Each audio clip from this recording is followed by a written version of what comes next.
presente. São esses então eu gostaria de compartilhar com os irmãos, e nós vamos dar então prosseguimento à nossa série de mensagens sobre o tabernáculo, a sombra de Cristo. E se você não participou das mensagens anteriores, não tem problema, nós gravamos as mensagens, todas elas estão disponíveis em nosso canal do YouTube. Convido que você abra a sua Bíblia, nosso texto base, o texto que nós usamos como base, que é o de Êxodo, capítulo número 25, e eu gostaria de ler os textos do versículo 8 e 22, Êxodo, capítulo 25, versículo 8 e 22, a Bíblia diz: e farão para mim um santuário, para que eu possa habitar no meio deles. Versículo 22, ali eu me encontrarei com você e, de cima do propiciatório, do meio dos dois querubins que estão sobre a arca do testemunho, falarei com você a respeito de tudo o que eu lhe ordenar para os filhos de Israel. Oremos. Pai amado, Deus bendito, nós louvamos, adoramos e cultuamos ao Senhor e exaltamos o teu santo e precioso nome. E nesta manhã pedimos, Deus, continua a falar conosco, através da explanação da Tua Palavra, abençoa as nossas vidas, fortalece a nossa fé, e o que nós pedimos, nós fazemos agradecidos em nome de Jesus, amém e amém. Nos textos, nas mensagens anteriores, nós falamos a respeito do acampamento de Israel, nós falamos a respeito da ordem de Deus, quanto à elaboração do tabernáculo, nós falamos sobre a organização do acampamento, como isso apontava a cruz, e tudo que nós temos falado do tabernáculo, nós temos falado sobre Cristo. Tudo do Antigo Testamento aponta para o Novo Testamento, tudo que está no Antigo Testamento aponta para a pessoa de Cristo. Então, se Israel no deserto representa a igreja que passa por esse mundo, por esse deserto, o tabernáculo representa Cristo, e cada peça do tabernáculo aponta a Cristo. Depois de então nós falarmos sobre o tabernáculo, os seus construtores, os detalhes, nós falamos também das suas cortinas, cada uma das 4 cortinas do tabernáculo, cada uma de seus materiais, cada uma de suas cores, nós tratamos sobre isso. Nós começamos a falar dos utensílios do tabernáculo, motivo pelo qual nós vamos continuar com esse tema. E nós começamos a falar então do primeiro e principal utensílio do tabernáculo, que foi a Arca da Aliança. É o único elemento que está no local chamado Santo dos Santos ou Lugar Santíssimo. Lembrando para os irmãos que o tabernáculo era dividido em 3 espaços: o pátio, o lugar santo e o Santo dos Santos, ou Lugar Santíssimo. Então, domingo passado, nós falamos a respeito da Arca da Aliança, que está no Lugar Santíssimo. Hoje, nós vamos começar a falar dos elementos que estão, os utensílios que estão no lugar chamado Lugar Santo, ou seja, aquela antessala que vai para o Lugar Santíssimo. E o utensílio, nós falaremos sobre 2 utensílios hoje, e o primeiro deles é a mesa dos pães da presença. Essa daí é um desenho, uma ilustração de algum artista, mostrando ali os pães, como é que era a mesa, para vocês terem ideia a respeito desse material. E aí está a organização, a ordem, o local onde se encontrava a mesa.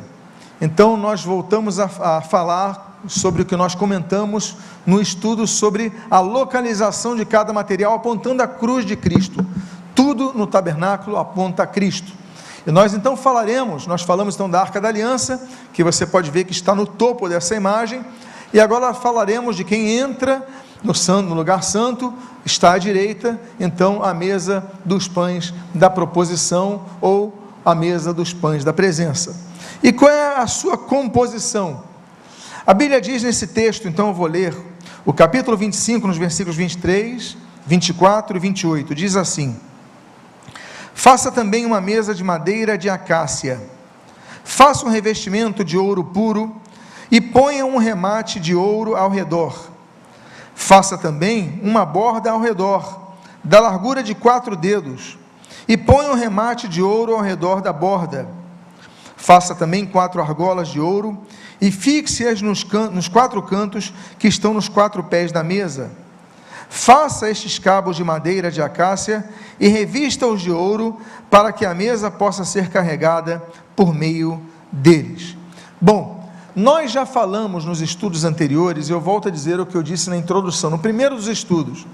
Há muitos materiais que são repetidos, e nós não vamos ficar domingo a domingo repetindo os mesmos simbolismos.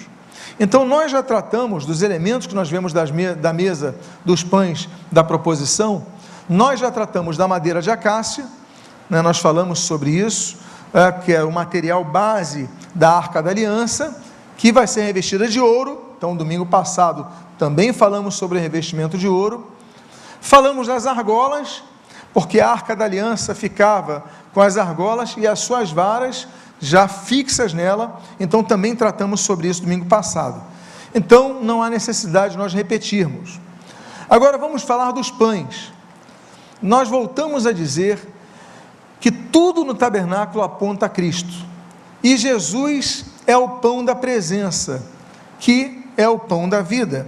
Nós lemos ali em João capítulo 6, versículo 35, o Senhor Jesus declarando: eu sou o pão da vida, quem vem a mim jamais terá fome, e quem crê em mim jamais terá sede. Jesus nos satisfaz plenamente.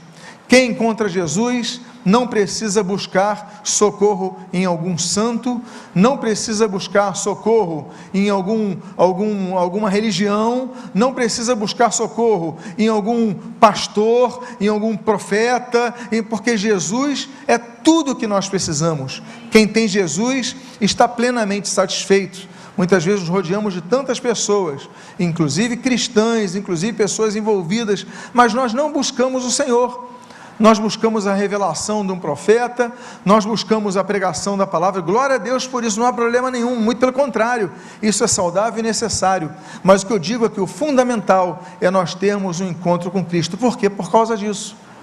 Quem tem Jesus não tem fome, quem tem Jesus não tem sede. Ele é o pão da vida, Ele nos satisfaz. E isso de ser o saciador de nossa fome espiritual, de nosso anseio espiritual, de nossa procura espiritual, gera uma realidade desde o maná. Veja você o texto de Êxodo 16, versículos 4 a 31. Então o Senhor disse a Moisés: eis que farei chover do céu pão para vocês, e o povo sairá e recolherá diariamente a porção de cada dia. Versículo 31. A casa de Israel deu àquele alimento o nome de maná, e ele era como semente de coentro, branco e com gosto de bolo de mel. É interessante notar que, apesar de ser um pão, ele era adocicado, porque ele tinha gosto de bolo de mel. E aí nos lembramos, por exemplo, da promessa de Deus em Êxodo capítulo 3, quando Deus falou que Israel sairia do Egito para ir para uma terra onde manava o quê? Leite e mel. Quando eu era criança, eu pensava que o mel era o mel de abelha, esse mel que nós estamos acostumados aqui.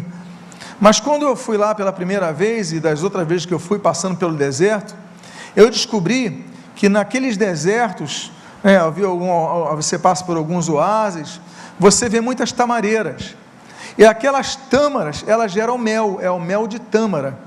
Então é uma terra que emana mel, não necessariamente de abelha, mas de tâmara, e é um gosto realmente adocicado, é um gosto suave, ele é mais suave que o mel de abelha. Pois bem, então é uma terra que emana leite e mel. Aí nos lembramos, por exemplo, da palavra de Deus, do Salmo 119, versículo 103, que a tua palavra é mais doce que o mel, porque quando nós absorvemos a palavra de Deus, ela vai então dando gosto à nossa vida, não é apenas o gosto salgado, mas é o gosto doce, é uma consolação que a palavra de Deus nos traz.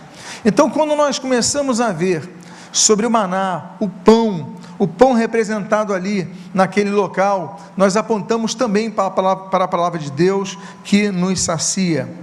Há um texto muito interessante em 1 Coríntios, capítulo número 10, versículo 2 a 4, que diz assim: todos em Moisés foram batizados, tanto na nuvem como no mar.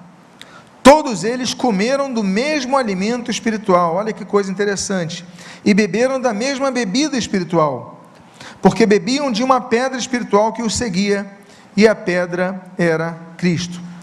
Estamos falando dos pães, estamos falando do alimento, estamos falando do alimento no deserto, nos remetemos ao maná, e aí fala do maná, aqui está dizendo que todos comeram, agora de quê? Está falando do alimento espiritual, está falando da bebida espiritual que manava através da rocha que é Cristo. Então é interessante notar que o Novo Testamento já diz que Cristo estava presente lá no deserto, na peregrinação de Israel. Porque, volto a dizer, tudo que está no Antigo Testamento sempre apontará para Jesus Cristo. Cada detalhe, cada festa judaica, cada dia consagrado, cada local, cada etapa, tudo aponta para a pessoa de Cristo. E a pedra era Cristo. A Bíblia já falava que Cristo já estava presente ali. Agora, nós falamos do pão da presença. Algumas versões da Bíblia, e essa que eu costumo usar, é NAA, Nova Almeida Atualizada. Mas para quem usa a Almeida Revista e Corrigido, a Almeida Revista Atualizada, ela lê um outro nome. Ela lê: ponha sobre a mesa os pães da proposição diante de mim perpetuamente. Você está vendo o termo hebraico ali, paniim, que é proposição. Agora, o que é proposição? Será que é um tema do português que nós aprendemos em sala de aula? Não. Proposição no hebraico tem esses significados: face, a face de uma pessoa, ou a presença, ou estar diante de alguém, diante da face de alguém. Isso é panaim. E nós já vemos mais uma vez, Jesus é o pão da vida, lá estava o pão. Agora, aquele pão tinha um nome, o pão da face, ou pão da proposição.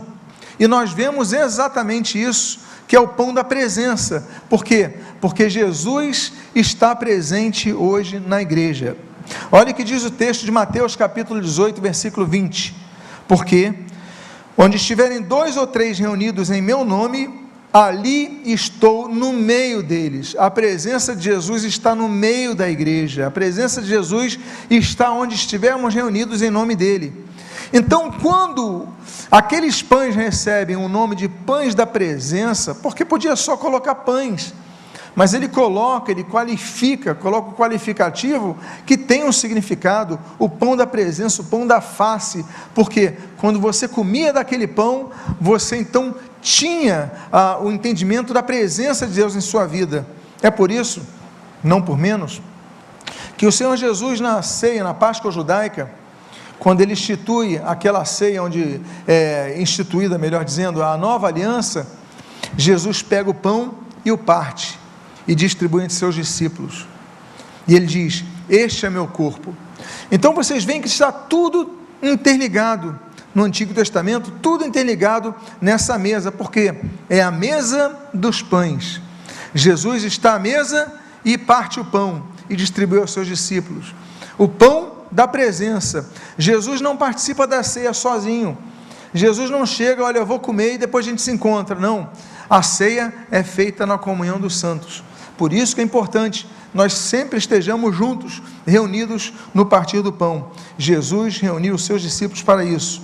E a Bíblia diz, não apenas do significado da palavra presença, mas também da palavra face, porque tem esses significados. E Apocalipse 22, versículos 3 e 4 diz: nunca mais haverá qualquer maldição nela. Estará o trono de Deus e do Cordeiro. Os seus servos o servirão, contemplarão a sua face. Então, um dia, nós vamos contemplar a face do pão da vida. Um dia, nós vamos contemplar a presença do Senhor Jesus e o veremos face a face. Alguém aqui já viu alguma gravura da face de Jesus? Todos nós já vimos gravuras da face de Jesus, mas ninguém pode dizer que essa é a face de Jesus. Nós um dia teremos esse privilégio. Agora, de que é feito o pão? O pão é feito de farinha, a farinha do pão da presença. E a Bíblia diz que não podia ser qualquer farinha. A Bíblia diz no versículo 5 do capítulo 24 de Levítico o seguinte: pegue também da melhor farinha. Tinha que ser selecionada a farinha, não podia ser qualquer coisa, porque o melhor para Deus é o que nós devemos oferecer, porque Ele nos ofereceu o melhor para nós, o pão da vida. Mas o que é farinha? Como nós já falamos em muitos momentos da ceia do Senhor aqui na igreja, a farinha é trigo esmagado e triturado. Não existe farinha se não houver sacrifício do trigo. Não há farinha se não houver esmagamento do trigo. Não há farinha se não houver trituramento do trigo. Não há farinha se não houver o trigo perdendo a sua beleza. O trigo nasce belo, aí vem outro trigo, cresce, então ele é debulhado, eles juntam ali, trituram, perde a beleza, perde aquele seu brilho e começa a se tornar pó. Muitas vezes é assim que Deus permite que passemos por tribulações, passemos por problemas, sejamos triturados, para que nós então possamos ser lançados ao fogo, e depois então quando saímos do fogo, sai o pão pronto. É assim que nós somos preparados. Deus permite que nós passemos por deserto, para que ali sejamos provados. E assim aconteceu com Jesus. Olha que coisa interessante, Jesus é o pão da vida, e ali fala da mesa dos pães. Jesus institui a nova aliança numa mesa que havia pão. Jesus então, ele diz, olha, quem comer desse pão jamais terá fome. Quem experimenta Jesus não precisa experimentar mais nada. Mas para o pão ser feito, ele precisa ser triturado, ele precisa ser esmagado. E nós vemos na profecia de Isaías capítulo 53, versículo 5, esse texto que diz: mas ele foi traspassado por causa das nossas transgressões, e esmagado por causa das nossas iniquidades. O castigo que nos traz a paz estava sobre ele, e pelas suas feridas fomos nós sarados. Veja que ele foi traspassado, veja que ele foi esmagado, que nem o trigo, veja que ele foi ferido. Ou seja, Jesus é o pão da vida, mas para se tornar pão, ele foi traspassado, ele foi esmagado, ele foi ferido, assim como acontece com o trigo. Então é mais uma bela palavra profética que aponta essa mesa dos pães da proposição. Agora a pergunta é: quantos pães? Qual era a quantidade dos pães da presença? A Bíblia diz: pegue também da melhor farinha, Levítico 24, versículo 5, pegue também da melhor farinha, e dela faça 12 pães. Por que 12 pães? Eu coloquei aí essa foto é do Instituto do Templo, lá em Jerusalém. Essa foto, esse instituto, eu sempre levo nas caravanas o grupo lá. O terceiro templo ainda não foi construído. Depois da destruição do segundo templo, no ano 70, pelo general Tito, então passou-se o tempo, e no local onde está o templo, naquela região, foi colocada o Domo da Rocha e a Mesquita de Omar. Mas a Bíblia fala do terceiro templo. Os judeus estão aguardando que algo aconteça ali para colocar o terceiro templo. Enquanto esse algo não acontece, não sabemos se vai ser, como vai ser, se vai ser uma grande guerra dos judeus, novamente contra os jordanianos, porque quem cuida daquela região é a polícia da Jordânia, e que está em volta do exército de Israel, mas é uma permissão. Não sabemos se vai ser um terremoto, não sabemos se vai ser um míssil. O fato é que um dia o terceiro templo vai ser reconstruído ali onde se chama a Esplanada das Mesquitas. Pois bem, os judeus ortodoxos, o que eles já estão fazendo? Eles já elaboraram todos os elementos do templo. todos os elementos eles já construíram, inclusive a mesa dos pães da proposição. Então eles fizeram esse desenho, e você pode ver que nós temos 6 colunas à esquerda, 6 colunas à direita, totalizando 6 pães. Então, a mesa que vai ficar no terceiro templo já está pronta, cuidada pelos rabinos do Instituto do Templo, como você pode ver aí. Ela de ouro revestido, e essa foto, essa imagem, você pode ver presencialmente. Mas por que 12? Porque eram 12 tribos.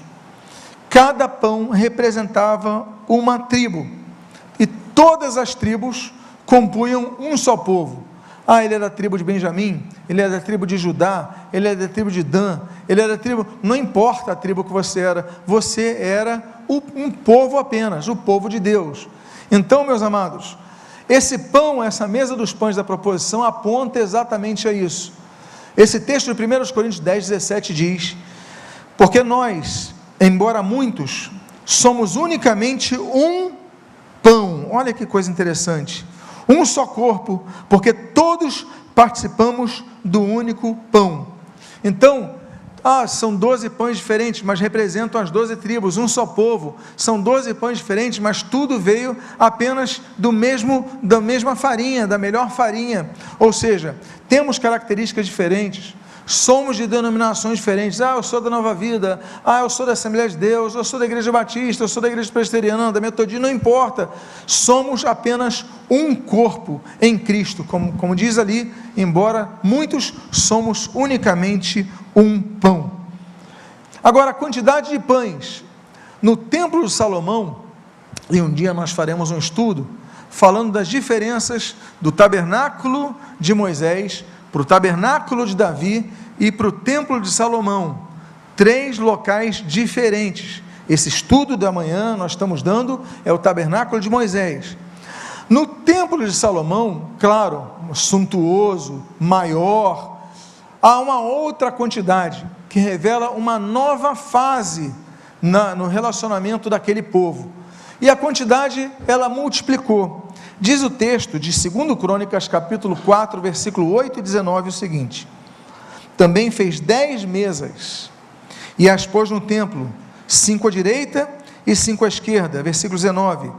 Salomão também mandou fazer todos os utensílios do santo lugar de Deus, o altar de ouro e as mesas sobre as quais estavam os pães da proposição. Olha que coisa interessante, o aumento de 12, e então multiplicando por 10 mesas, nós temos 120 pães.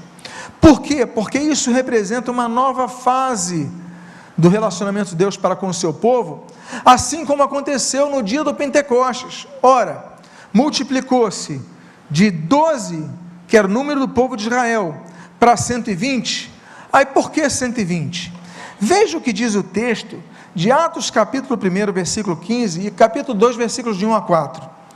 Naqueles dias, está falando Pentecostes, naqueles dias se levantou Pedro no meio dos irmãos. Ora, compunha-se a assembleia de umas 120 pessoas. Olha que coisa interessante.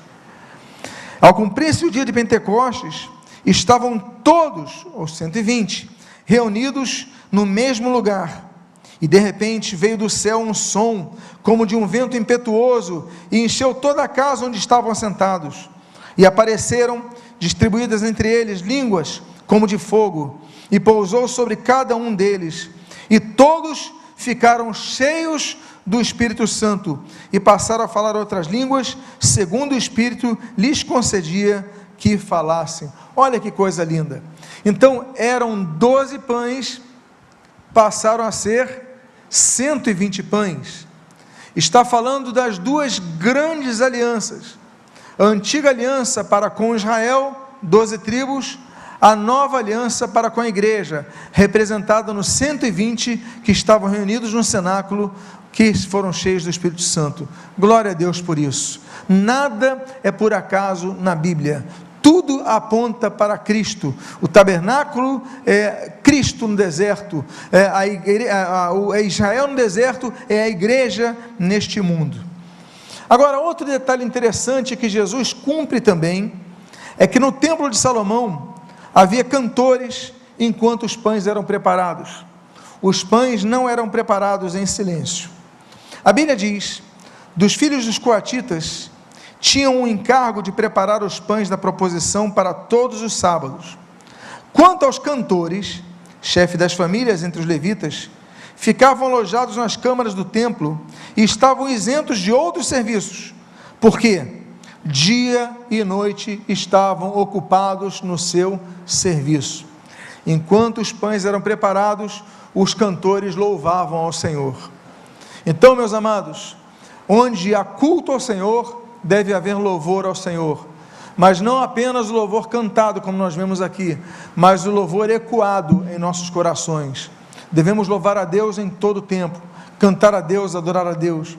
Eu fico muito impressionado que muitas vezes tem pessoas que não cantam durante o louvor, não se envolvem. Nós devemos cantar, nós devemos adorar a Cristo, nós devemos exaltar a Cristo, enquanto os pães são preparados para entregar a palavra. Antes da palavra vem o louvor. Amém, queridos? Agora olha o que Jesus faz.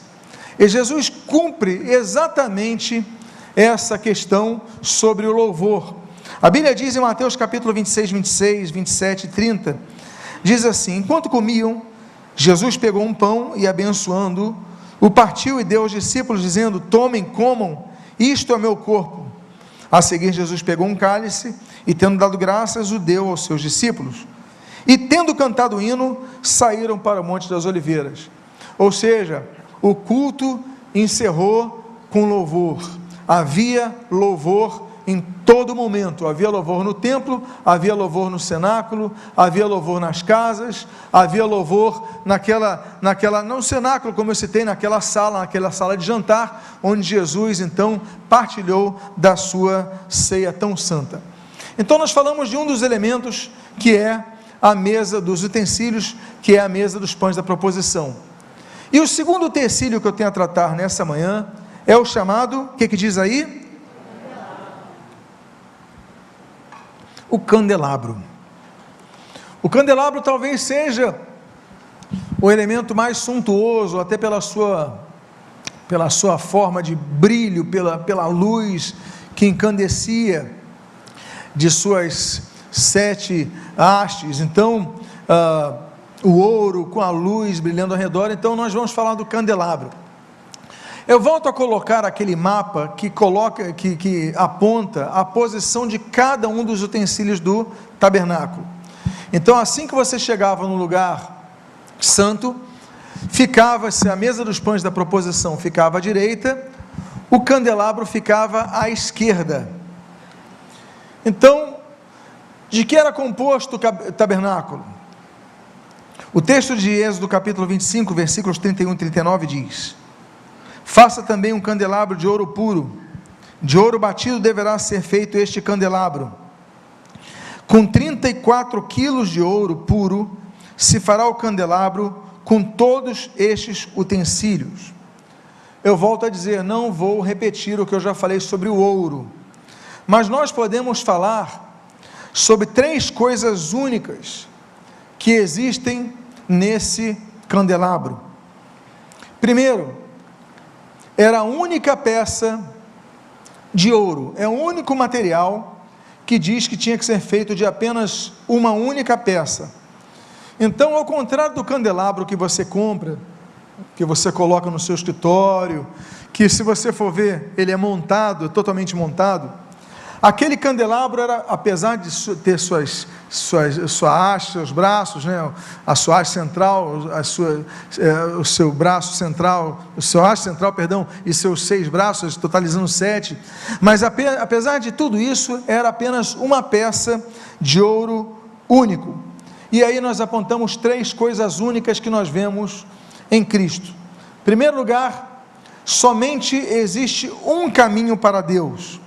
João capítulo 14, versículo 6, a Bíblia diz, o Senhor Jesus diz: eu sou o caminho e a verdade e a vida, e ninguém vem ao Pai senão por mim. Então só existe um único caminho para Deus.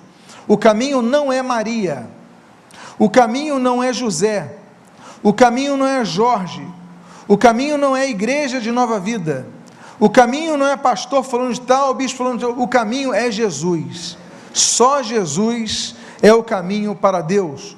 O caminho não é Maomé, o caminho não é Allan Kardec, o caminho é Jesus. Só Jesus é o caminho para Deus. Peça única, haste central, isso é Jesus Cristo. Outra coisa única que nós vemos em Cristo é que a Bíblia diz também que só existe um mediador, e esse é Jesus Cristo, como diz ali em 1 Timóteo, capítulo 2, versículo 5. Portanto, só um mediador entre Deus e o ser humano e a humanidade, Cristo Jesus, homem. Só Jesus é o mediador, só Ele nos media com Deus. E terceira coisa, única que nós vemos, é que só existe um único sacrifício pelos pecados. Isso é importantíssimo. Hebreus capítulo 10, versículo 10 diz: nessa vontade é que temos sido santificados, mediante a oferta do corpo de Jesus Cristo, uma vez por todas. Por que eu digo isso? O catolicismo romano, na sua teologia, eles dizem que o momento da missa, eles entregam a hóstia, e aquilo é o sacrifício. Os reformadores, eles lutaram contra essa doutrina, e eles falaram, isso é heresia, não existe isso, o sacrifício foi só de Jesus. E onde está o sangue? Porque os católicos romanos criaram então uma doutrina chamada concomitância. Eles dizem, não, a gente não entrega o vinho para o povo, o vinho quem toma é o sacerdote, o povo só come o pão. Aí os reformadores falam, mas Jesus mandou tomar o pão e o vinho. Eles falam, não, mas o vinho, assim como o sangue está no corpo, o vinho está no pão. Ou seja, uma invenção que criaram. A Reforma nunca aceitou isso, sempre combateu esse tipo de doutrina totalmente confrontada pela Bíblia. Mas eles dizem o seguinte, não, mas eles dizem que é o sacrifício. E eles dizem o seguinte, não, é um sacrifício incruento. Mas a Bíblia diz nesse texto claramente, vou repetir o texto, e é o texto que os reformadores sempre usaram, nessa vontade é que temos sido santificados, mediante a oferta do corpo de Jesus Cristo, uma vez por todas. Então você não repete o sacrifício de Cristo a cada domingo, você não repete o sacrifício de Cristo a cada missa, nem na ceia nós repetimos o sacrifício de Cristo, nós o fazemos em memória de Cristo. Jesus falou, fazei isto em memória de mim, em memória do sacrifício único que foi feito por Jesus.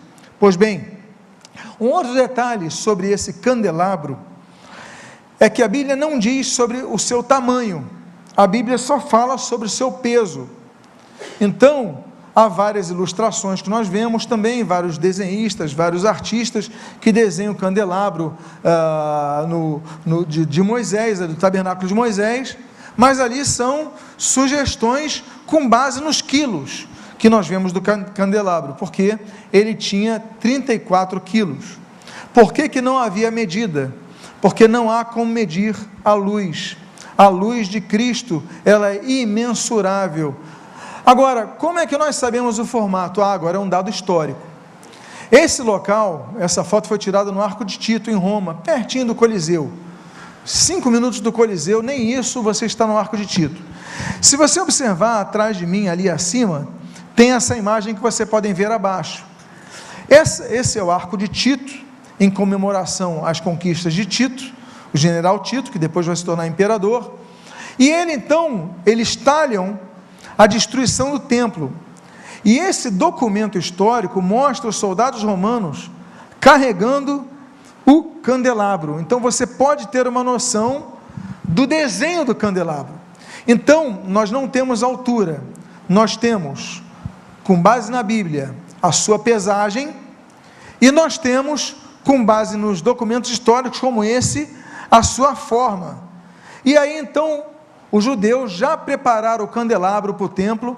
Você pode ver, esse é o candelabro no tamanho que vai estar no terceiro templo, quando ele for reconstruído, e você pode ver ali então, ele está em frente àquela ali, chamada Sinagoga Urva.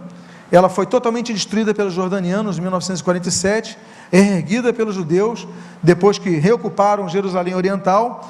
Então eles colocaram ali, então ali está a forma, o desenho da menorá, do candelabro, que vai estar no terceiro templo. Você pode ver, peça única, toda em ouro. Aliás, é a única peça que está totalmente em ouro, não é revestimento de ouro. Então você vê vários ali infravermelhos ali em cima, tem um vidro muito espesso, aliás, eu acho que são não sei quantos milímetros seriam, até centímetros, na verdade, mas ali você já tem uma ideia do candelabro. Pois bem, a Bíblia diz então, no capítulo 25, versículos 31 a 36, o seu pedestal, a sua haste, os seus cálices, as suas maçanetas e as suas flores, formarão com ela uma só peça. 6 hastes sairão dos lados do candelabro, 3 de um lado e 3 do outro. Numa haste haverá 3 cálices com formato de amêndoas, uma maçaneta e uma flor. Na outra haste haverá 3 cálices com formato de amêndoas, uma maçaneta e uma flor. E assim serão as 6 hastes que saem do candelabro. Mas no candelabro mesmo haverá 4 cálices com formato de amêndoas. Olha aí o detalhe das amêndoas, com suas maçanetas e com suas flores. Haverá uma maçaneta com 2 hastes que saem dele, e ainda uma maçaneta sob 2 outras hastes que saem dele, e ainda mais uma maçaneta sob 2 outras hastes que saem dele. Assim se fará com as 6 hastes que saem do candelabro. Tudo será de uma só peça, obra batida de ouro puro. Nós vemos o que nisso? Nós vemos Jesus Cristo e a igreja no pedestal e nos seus braços, porque quando fala então eles fazem a peça, aí nós temos aquele pedestal, nós temos em cima do pedestal aquela haste central, e através daquela haste central saem 3 braços para cada lado, e a Bíblia diz exatamente isso sobre Jesus Cristo e a igreja. Olha o que diz João capítulo 15, versículo 5, eu sou a videira e vocês são os ramos. Olha só a profecia cumprida. Quem permanece em mim e eu nele, esse dá muito fruto, porque sem mim vocês não podem fazer nada. Ou seja, Jesus é o centro, e em Jesus estão os ramos, em Jesus estão aquelas hastes, em Jesus estão aqueles braços. Nós temos vida porque estamos firmados naquela haste central que é Cristo. Se não estivermos firmados na haste central em Cristo, nada podemos fazer, não produzimos frutos e secaremos, mas em Cristo nós temos vida. Mais um detalhe interessantíssimo, profético, que nós lemos nessa descrição do candelabro. Agora, as taças que recebiam azeite, elas tinham um desenho, como vocês puderam ver naquela foto que eu mostrei para vocês. Desenho de o que? Flor de amêndoa. E por que o desenho de flor de amêndoa? Por que não coloca uma outra flor? Ou por que define qual era o tipo de flor? Por que exatamente tinha que ser flor de amêndoa? A Bíblia diz em Jeremias, capítulo 1, versículos 11 a 12, o seguinte: o que você está vendo, Jeremias? Respondi: vejo um ramo de amendoeira. O Senhor me disse: você viu bem, porque estou vigiando para que a minha palavra se cumpra. A amendoeira é a primeira árvore que brota depois do inverno em Israel. Então, quando o inverno está passando, começa a amendoeira a brotar, significa que está voltando a ter vida onde havia morte. Onde havia a sequidão pelo frio, pelo deserto, não havia flores, começa as primeiras flores que brotam em Israel depois do deserto, é a flor da amendoeira. O que mostra então o renascimento depois de um período de morte, o que mostra o poder da ressurreição naquilo que está seco, sem vida. E é exatamente isso que nos lembramos quando nós lemos aquele trecho de Números 17, versículo 8, quando fala do bordão de Arão. Veja o que diz o texto: no dia seguinte, Moisés entrou na tenda do testemunho, e eis que o bordão de Arão pela casa de Levi havia brotado, e tendo feito sair brotos, havia produzido flores e dava o quê? Amêndoas. Então Moisés trouxe todos os bordões diante do Senhor e todos os filhos de Israel, e a eles olharam e cada um pegou o seu bordão. Ou seja, o bordão estava seco, era um bordão, era uma vara, era uma bengala, era um bastão, era uma coisa, não estava na árvore, mas aquele bordão brotou flor de amêndoa, ou seja, estava morto e se tornou vivo. Isso aponta para quem, meus amados irmãos? A ressurreição aponta para quem, meus amados irmãos? Por que Deus escolhe para fazer na ponta do candelabro flores de amêndoas? Porque mostra Jesus, que morreu, que foi sepultado e que ressuscitou. 1 Coríntios capítulo 15, versículos 3 e 4, a Bíblia diz: antes de tudo, entreguei a vocês o que também recebi, que Cristo morreu pelos nossos pecados segundo as Escrituras, e que foi sepultado e ressuscitou ao terceiro dia segundo as Escrituras. O próprio Senhor Jesus declara no livro de Apocalipse, quando na ilha de Patmos estava João, e Jesus então fala para ele: não tenha medo, Apocalipse 1, 17 e 18, eu sou o primeiro e o último, aquele que vive. Estive morto, mas eis que estou vivo para todo sempre, e tenho as chaves da morte e do inferno. Ou seja, quando Deus manda colocar, olha, na ponta de cada uma das hastes, onde vai se colocar o azeite, olha que coisa interessante, você vai fazer o desenho de flor de amêndoa, porque é o desenho que mostra a ressurreição. A luz, ela vem da ressurreição, a luz, ela vem do ressurreto, a luz, ela vem daquilo que volta a brotar depois do intenso inverno. Louvado seja o Senhor. E caminhando então para a parte final do candelabro, vamos falar da manutenção do candelabro. Em primeiro lugar, as lâmpadas do candelabro. A Bíblia diz, aliás, o azeite, vamos falar do azeite do candelabro primeiro. Diferentemente da Hanukkah, a Hanukkah você pode ver em alguns pontos aqui no Rio de Janeiro, você vê um candelabro em alguns locais, do lado da estação em Copacabana, na Avenida das Américas. Existem vários lugares que colocaram uma Hanukkah que muita gente confunde com candelabro, com a menorá. Não é. Hanukkah lembra de uma festa judaica chamada Hanukkah, tem 9 braços. O candelabro do templo, o candelabro do tabernáculo, ele tinha 7 braços. Mas a diferença é que no Hanukkah você coloca vela, no candelabro você não coloca vela, você coloca azeite, a iluminação é direta no azeite. Agora, o texto diz: ordene aos filhos de Israel que lhe tragam azeite puro de oliveira, azeite batido para o candelabro, para que haja lâmpada acesa continuamente. O azeite tinha que ser puro, o nosso culto tem que ser puro ao Senhor, a nossa oração tem que ser sincera ao Senhor. Nós devemos então chegar na presença de Deus com o nosso coração puro, e para isso nós temos que pedir: Senhor, perdoa as minhas falhas, perdoa o meu coração, porque tinha que ser azeite puro de oliveira. E quando nós vemos então o azeite que é puro, e ali você lê o texto, o azeite tem que ser puro e tem que ser batido, porque muitas vezes não batiam muito o azeite, não ficava muito puro, não extraíam tudo que podia extrair do azeite, ou seja, era um azeite misturado, era um azeite mal preparado. Aí nós lemos, volto a dizer, tudo no tabernáculo aponta para Jesus Cristo. Nós vemos nesse texto de Mateus capítulo 26, versículos 36, 37, 39, o seguinte: em seguida, Jesus foi com eles a um lugar chamado Getsêmani. Começou a sentir-se tomado de tristeza e de angústia. Então lhes disse: a minha alma está profundamente triste até a morte. Fiquem aqui e vigiem comigo. Meu Pai, se possível, que passe de mim este cálice. No Getsêmani, Jesus foi espremido. No Getsêmani, Jesus, ele passou pela experiência de todos nós, aquilo que ele culminaria na cruz do Calvário, quando ele sentiria o peso de todos os nossos pecados. Ele passou por aquela dor terrível, angustiante no Getsêmani. Aí você fala assim: mas por que foi no Getsêmani?